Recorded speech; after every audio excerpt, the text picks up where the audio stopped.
بسم الله الرحمن الرحيم الحمد لله رب العالمين والصلاة والسلام على سيدنا ومولانا محمد وعلى آل سيدنا ومولانا محمد وبارك وسلم. اللهم ربنا يا مولانا أرنا الحق حقا وارزقنا اتباعه وأرنا الباطل باطلا وارزقنا اجتنابه. اللهم أرنا حقائق الأشياء كما هي. ربنا زدنا علما وعملا وإخلاصا وفقها يا رب العالمين. اللهم انصر أولياءك في مشارق الأرض ومغاربها. اللهم ألف بين قلوبهم وأصلح ذات بينهم وانصرهم على عدوك وعدوهم إنك على كل شيء قدير. اللهم فرج عنا وعن إخواننا في مشارق الأرض ومغاربها. اللهم نفس كربنا وكربهم وثبت أقدامنا وأقدامهم والطف بنا وبهم يا أرحم الراحمين يا رب العالمين. وصل وسلم على سيدنا ومولانا محمد وعلى آل سيدنا ومولانا محمد وبارك وسلم. سبحان ربك رب العزة عما يصفون وسلام على المرسلين والحمد لله رب العالمين. آمين آمين يا رب العالمين. Okay, so we are continuing our reading of Allama Iqbal's Reconstruction of Religious Thought in Islam. We're here somewhere, just retracing some of the last pages we had already done but had forgotten about. So the ontological problem before us is how to define the ultimate nature of existence. So by that I understand ultimate nature of existence means the essence of nature, really. That's what I understand here. Essence of the ultimate nature. What else that can be? So the reality we see inside us and outside, what is its essence? That's his problem here. That the universe persists in time is not open to doubt. Why not? His own teacher, I'm sure McTaggart was one of his teachers, he denied, or at least he was there when Allama Iqbal went to Cambridge.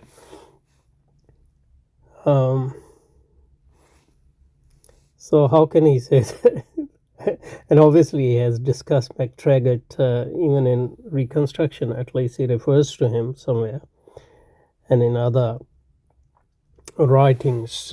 I'm not sure why he's saying that, because that the universe persists in time is not open to doubt. I mean, if you are a Cartesian, everything is open to doubt, at least methodologically.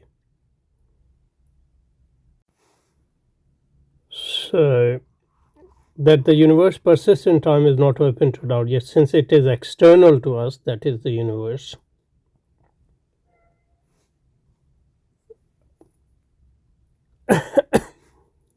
so by universe he means universe outside us. It is possible to be skeptical about its existence. In a way, this is a self-contradictory statement, so I don't know what to make of it at this point. Although the overall thrust of his argument is clear here, but if you want to nitpick, that the universe persists in time is not open to doubt, yet since it is external to us, it is possible to be skeptical about its existence. It's actually self-contradictory in this strict sense. There you go. Now, one way to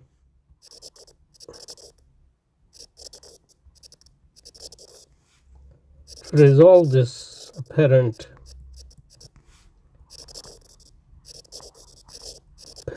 contradiction is to say that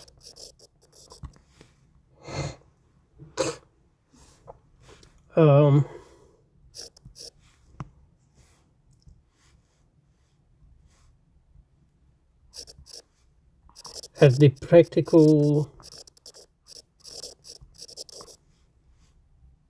pragmatic level, it's not possible to doubt it. But at theoretical level,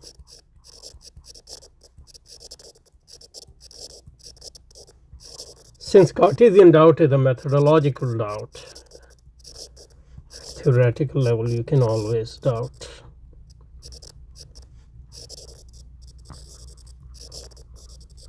And especially since it is outside us.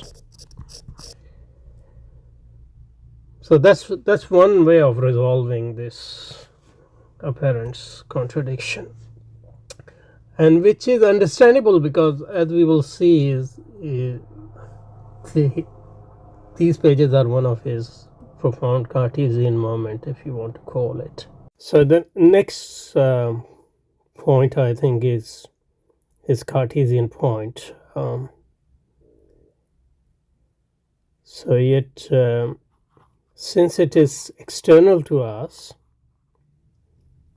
yet since it is external to us,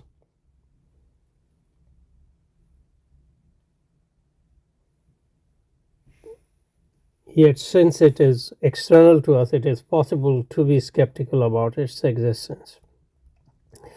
In order completely to grasp the meaning of this persistence in time, persistence of universe in time, we must be in a position to study some privileged case of existence,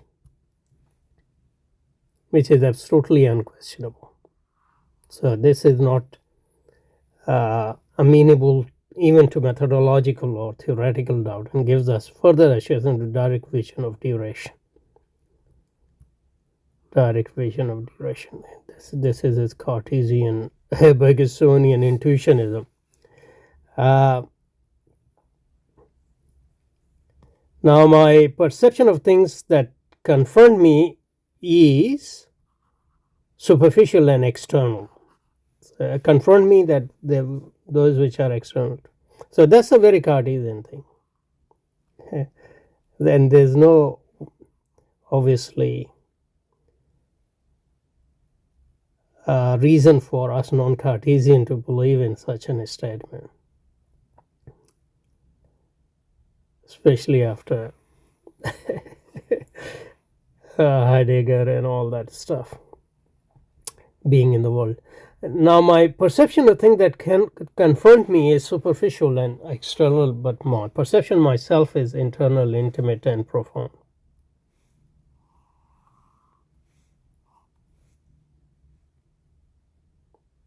So the Cartesian, you understand your thing. I think, therefore I am. You can't doubt your existence, because without that existence, that's not a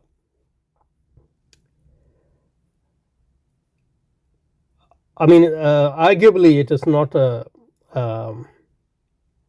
syllogistic argument here, but it is a performative argument, in the sense that while you are thinking, you can't doubt that you are without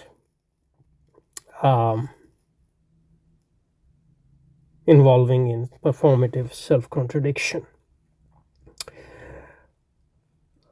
Yeah, okay, it follows therefore that the conscious experience is conscious experience you are thinking, reflect, is that the privileged case of existence in that we are in absolute contact with reality, at least our own reality.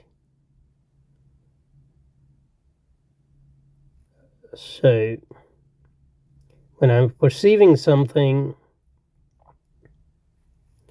this is more than Cartesian in a way, because it follows therefore the conscious experience is that privileged case of existence in which we are in absolute contact. Even in Cartesian thought, I think, if I'm remembering the argument in meditation, at least some readings of it correctly,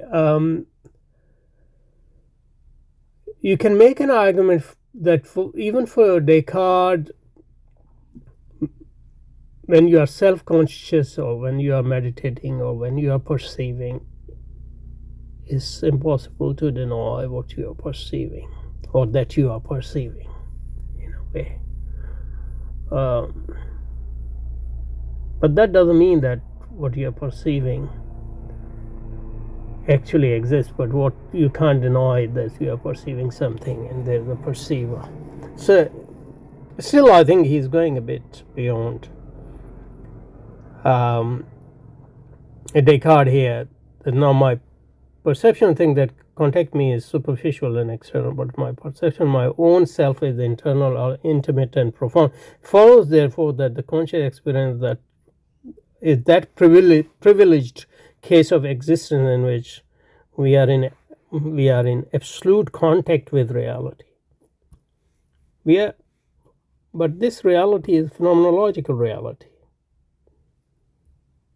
and you can still deny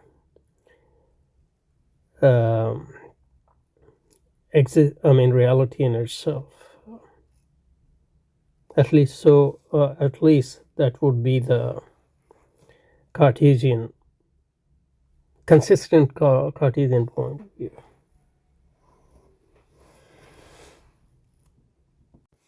Just to go back again, now my perception of things that confront me is superficial and external, but my perception, my own self, is internal, intimate, and profound. This is going beyond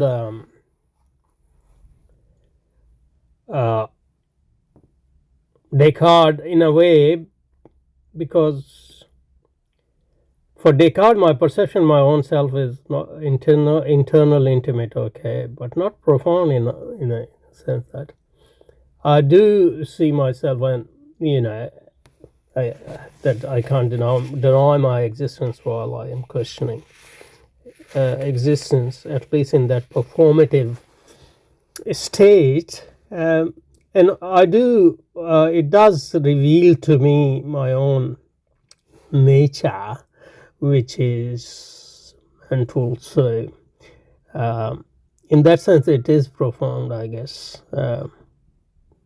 Yeah, I'll take back what I was going to say. But obviously, from a non-Cartesian point of view, you can't understand yourself without understanding external reality, because you are apparently, or at least presumably, embedded in that reality. In poetry, Iqbal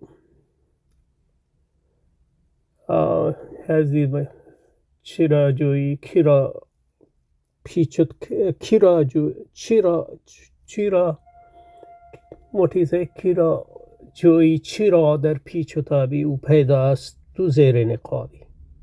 That's the totally opposite point in poetry there. He said, kira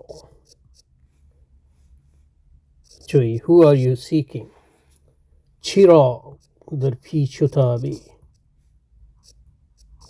why you are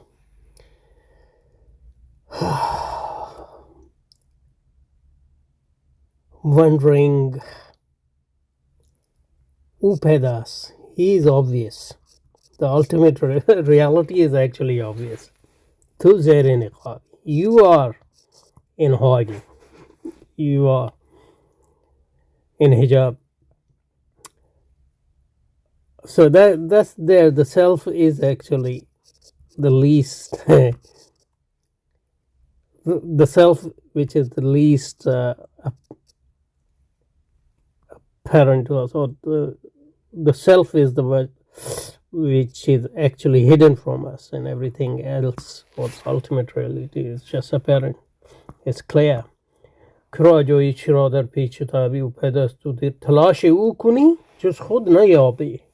when you seek him, every step you find yourself.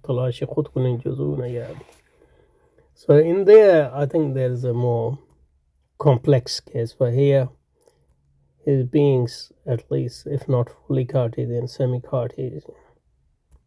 And so an analysis of this privileged case is likely to throw a flood of light on the ultimate meaning of existence. So that's the case of self-consciousness. That's a privileged case for him, I think, which is for all modern Western philosophy. In that sense, Kant is a Cartesian. In that sense, Hegel is a Cartesian. And obviously, in these lectures, Allama Iqbal is, at least to start with, profoundly Hegelian. Anyway, so let's stop here, and from next time we'll